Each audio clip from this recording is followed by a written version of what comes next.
From now on, we are enemies, you and I. Because you choose for your instrument a boastful, lustful, smutty, infantile boy, and give me for reward only the ability to recognize the incarnation.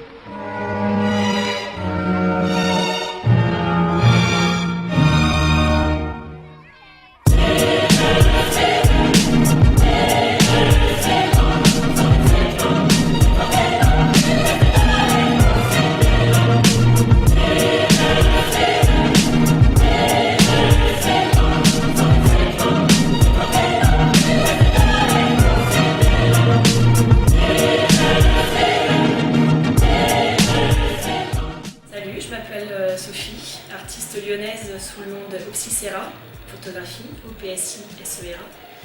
J'ai commencé la photo avec un premier appareil argentique que mes parents m'ont offert adolescente, des petites photos de tout, de rien.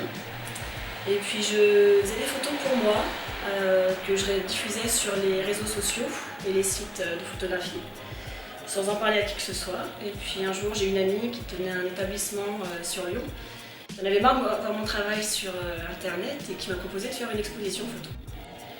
Donc il a fallu pour une première fois choisir 10 photographies sur un thème un peu spécifique.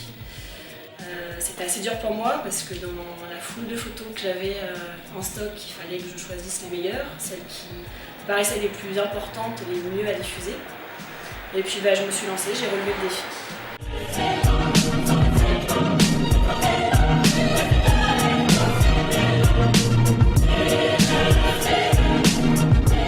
De là, tout s'est un petit peu enchaîné au niveau des expositions, dans des bars et restaurants de Lyon.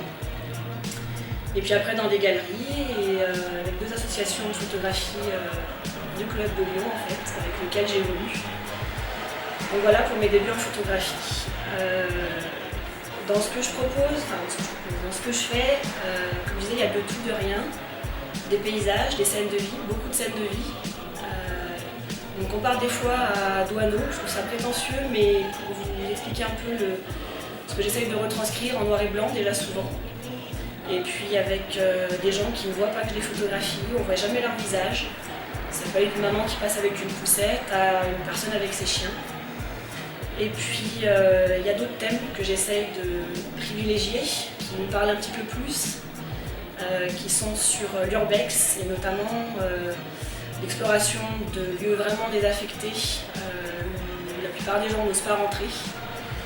Et puis un autre thème sur la folie, qui est en commun avec l'urbex, mais pour lequel j'ai rédigé un livre dont je vais parler un petit peu plus tard, parce que c'est une thématique qui pour moi fait partie de la vie de tous les jours, tout le monde est concerné.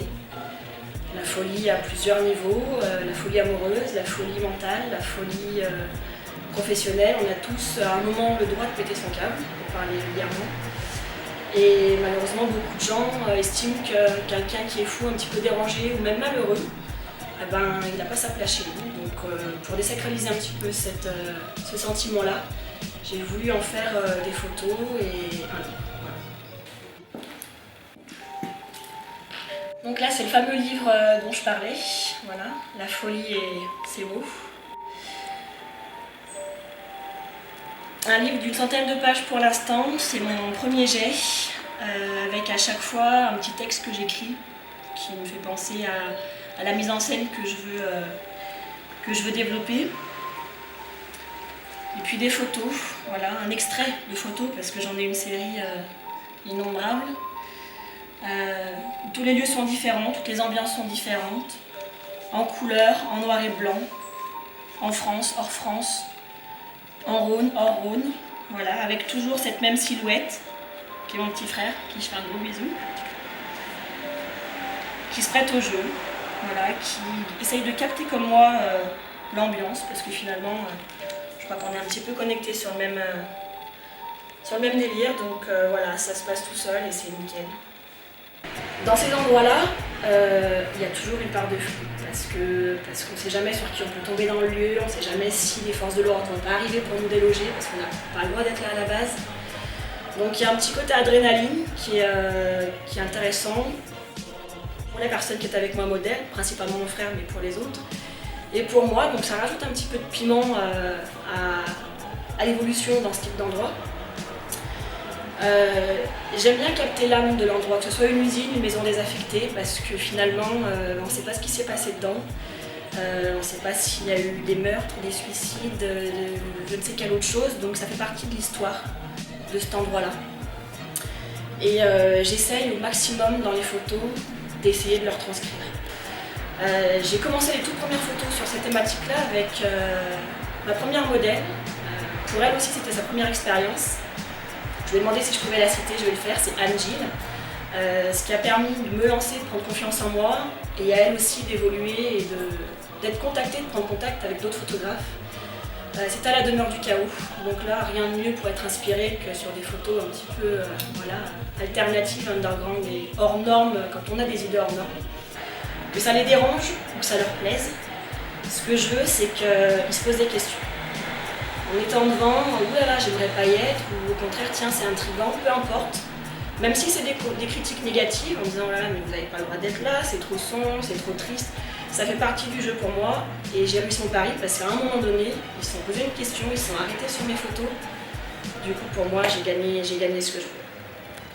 Sur cette thématique de la folie, je vais un peu plus loin. J'amène des accessoires, j'essaye de repérer si je peux les lieux un petit peu avant pour essayer moi-même de m'en imprégner et j'ai toujours une petite mise en scène avant d'arriver sur le lieu qui est en place dans ma tête. Approximativement, parce qu'après on peut toujours avoir des surprises quand on arrive.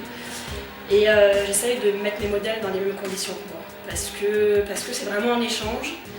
Alors je ne le fais pas avec tout le monde, parce qu'il y en a qui n'aiment pas du tout cette thématique-là, donc voilà, faut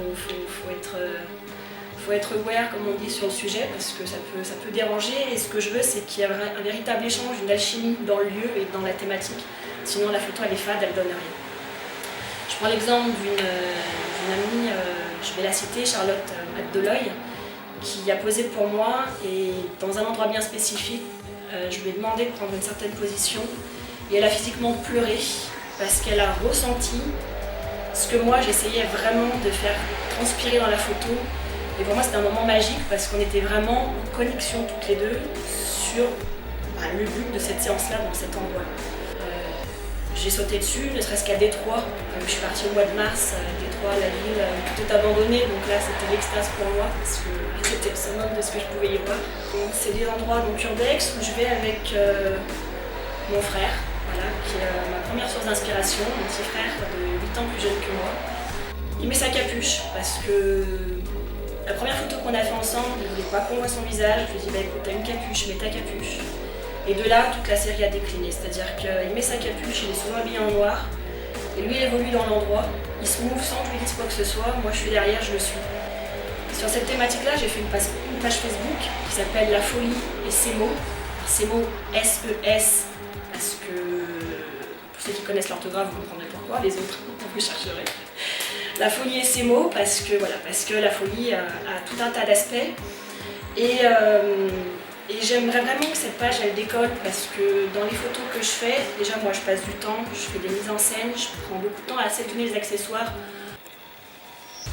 Ce qu'il faut à chaque fois c'est qu'il y ait des ambiances glauques, des ambiances effrayantes ou attirantes pour certains. Les textes sont un petit peu noirs parce que quand je les écris, je suis vraiment centrée sur le thème, sur ce que je vais y faire paraître. Et moi-même, quand je me relis, j'ai pas l'impression que ce soit moi qui ai écrit ça. C'est un autre débat, c'est pas forcément moi d'ailleurs qui l'écris, on verra. Peut-être d'autres gens, d'autres sources qui m'inspirent.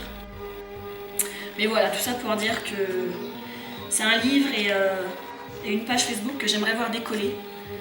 Parce que je pense qu'on a tous besoin de se pencher sur le sujet, de se reconnaître là-dedans et puis de se dire, ben oui, en fait, les gens qui sont un petit peu fous, c'est quoi la folie déjà ? Il y a différents niveaux. Celle-là, voilà, je vous laisse voir par vous-même. C'est en général la tête d'affiche que je mets sur mes expositions pour ceux qui l'ont déjà vue. C'est une des premières d'ailleurs, pour la petite histoire, voire la première.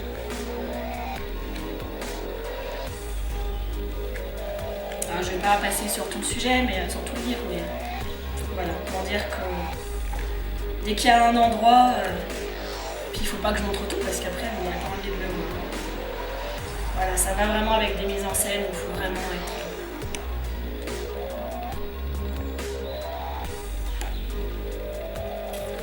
Faut le regarder en entier parce que sinon ça n'a pas de sens. Je vous laisserai découvrir ça. Pour l'instant, une exposition prévue le 8 novembre, la soirée Disconnexion qui se passe à la KGB à Lyon. Et puis toutes les informations sont sur ma page Facebook, Obsicera, photographie ou la fouiller ses mots. Par contact, vous aurez mes coordonnées dans le générique sûrement. Et donc n'hésitez pas, que ce soit pour participer, que ce soit pour regarder un petit peu plus de près mon travail, que ce soit pour échanger sur le sujet, me donner vos idées, me servir de modèle. Voilà, la porte est ouverte, j'ai besoin de vous, donc manifestez-vous. Voilà. Salut!